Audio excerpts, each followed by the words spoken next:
नमस्कार दोस्तों। उन्नयन प्रकाशन के YouTube चैनल पर आप सबों का हार्दिक स्वागत है, अभिनंदन है। आज 9 मई दिन रविवार और वैशाख कृष्ण पक्ष त्रयोदशी विक्रम संवत 2078 है।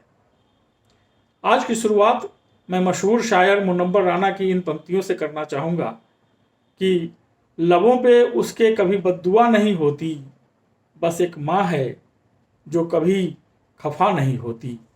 आज मदर्स डे है, यानी मातृ दिवस। हर साल मई महीने के दूसरे रविवार को मदर्स डे मनाया जाता है। यह दिन माताओं को समर्पित होता है। इस दिन माँ के प्रति कृतज्ञता व्यक्त कर उनके अथाह प्यार और स्नेह के लिए धन्यवाद दिया जाता है। पूरी दुनिया में इस दिन को काफ़ी धूमधाम से मनाया जाता है। मातृ दिवस की शुरुआत को लेकर कई किस्से प्रचलित हैं। माना जाता है कि एना जार्विस नामक एक अमेरिकी महिला ने मदर्स डे मनाने की शुरुआत 9 मई 1912 से की थी। कहा जाता है कि एना अपनी मां से बहुत प्यार करती थी और उनसे बहुत ही प्रेरित थी। एना अविवाहित थी और अपनी मां के निधन के बाद उनके प्रति सम्मान दिखाने के लिए इस खास दिन की शुरुआत की। एक अन्य किस्से के मुताबिक मदर्स डे सेलिब्रेट करने की शुरुआत ग्रीस से हुई थी। ग्रीस के लोग अपनी माताओं के प्रति विशेष सम्मान रखते थे। इस सम्मान को दर्शाने के लिए वे इस दिन उनकी पूजा करते थे। मान्यताओं के अनुसार सेवेले ग्रीक देवताओं की माँ थीं और ग्रीस के लोग आज ही के दिन सेलेवेले की पूजा करते थे।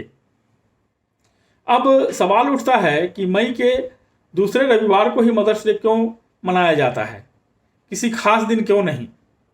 तो ऐसा माना जाता है कि साल 1914 में अमेरिकी राष्ट्रपति ने एक कानून पास किया था जिसके मुताबिक मई के महीने की दूसरी रविवार को मातृ दिवस मनाया जाएगा। तब से भारत समेत दुनिया के कई देशों में इसे मनाया जाने लगा है। आज का दिन महत्वपूर्ण इसलिए भी है कि आज के ही दिन 9 मई 1540 को महाराणा प्रताप का जन्म हुआ था। भारत और भारतीयता के अमर प्राण और राष्ट्र गौरव की आज 482वीं जयंती है। महाराणा प्रताप युद्ध के वक्त हमेशा एक भाला अपने साथ रखते थे जिसका वजन 81 किलो था। जी हाँ, 81 kg।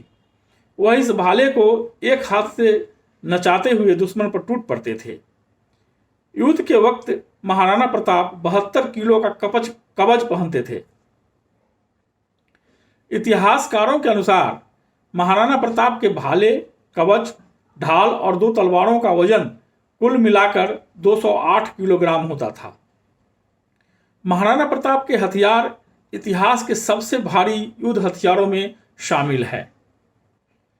महाराणा प्रताप ने राजनैतिक वजहों से कुल 11 शादियां की थीं। महाराणा प्रताप के कुल 17 बेटे और 5 बेटियां थीं।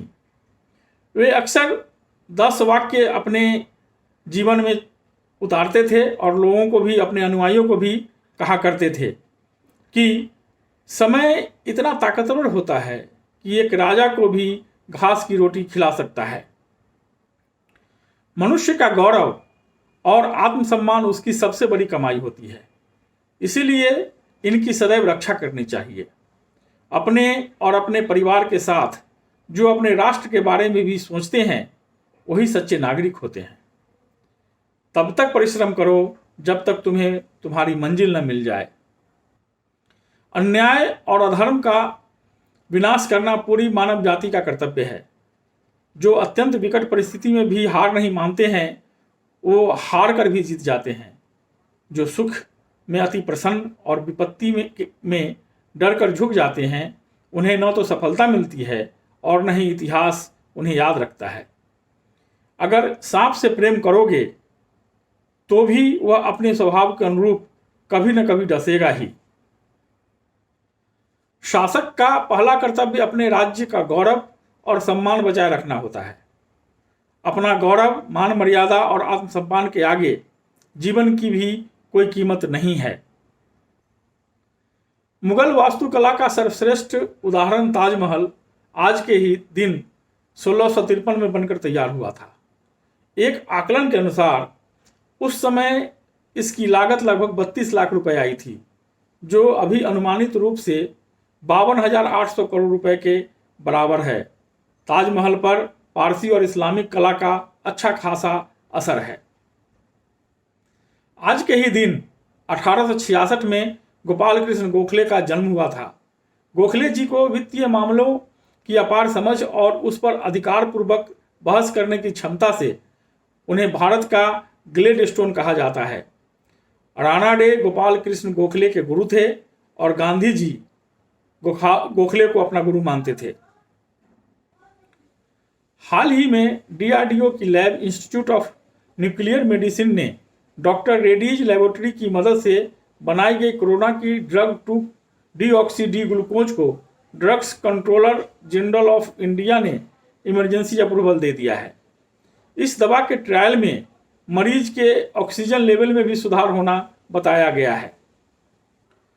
सुप्रीम कोर्ट ने हाल ही में भारत में दवाइयों और ऑक्सीजन की सप्लाई को लेकर एक टास्क फोर्स का गठन किया है, जो कि दवाइयों की उपलब्धता के लिए जरूरी उपायों के बारे में बताएगी और देश के राज्यों को ऑक्सीजन सप्लाई करने का वैज्ञानिक और व्यावहारिक फॉर्मूला भी तैयार करेगी।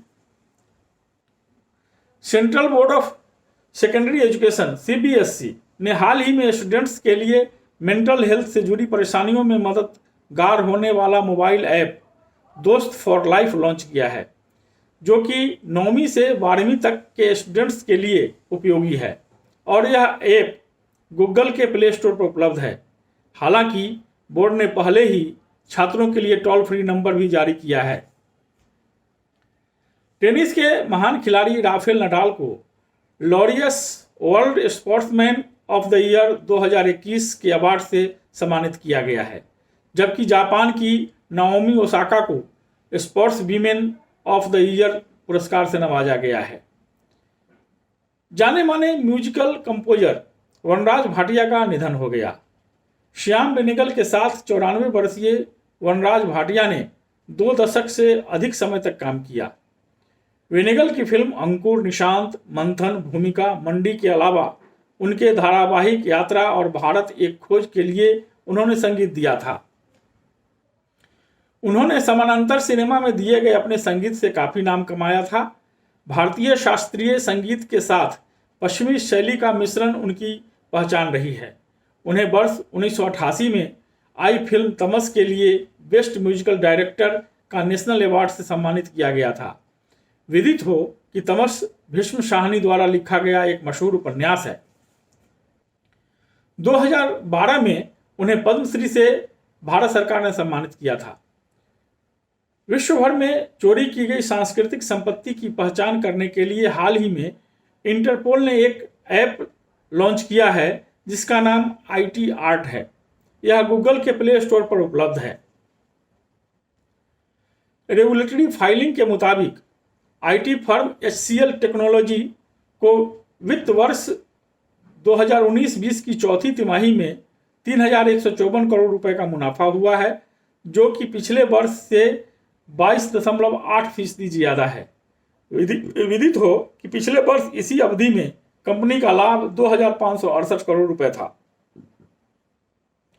हिंदुस्तान यूनिलीवर को ब्रिटेन की हॉर्लिक्स बनाने वाली कंपनी GSK ने 25,500 करोड़ रुपए में अपनी पूरी हिस्सेदारी बेच दी है।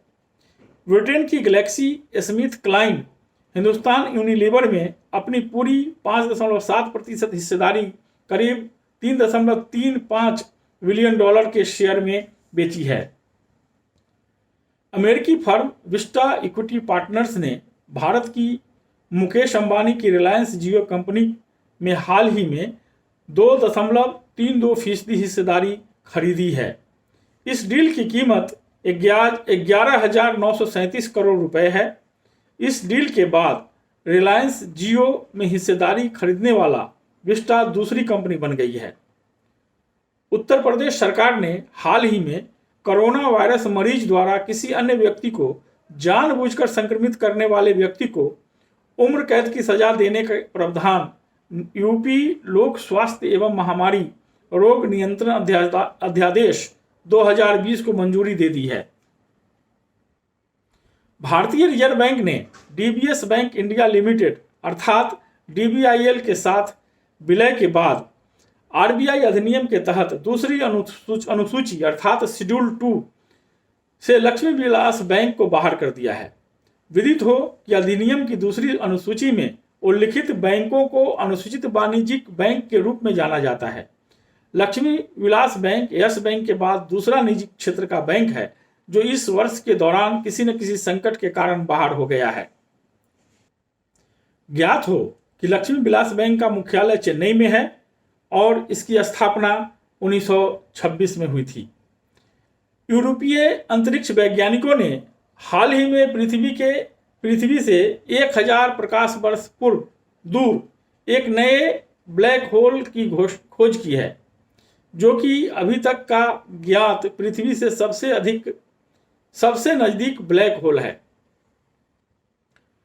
इराक की खुफिया एजेंसी के पूर्व प्रमुख मुस्तफा अल कादेमी ने हाल ही में देश के अगले प्रधानमंत्री के तौर पर शपथ ली है।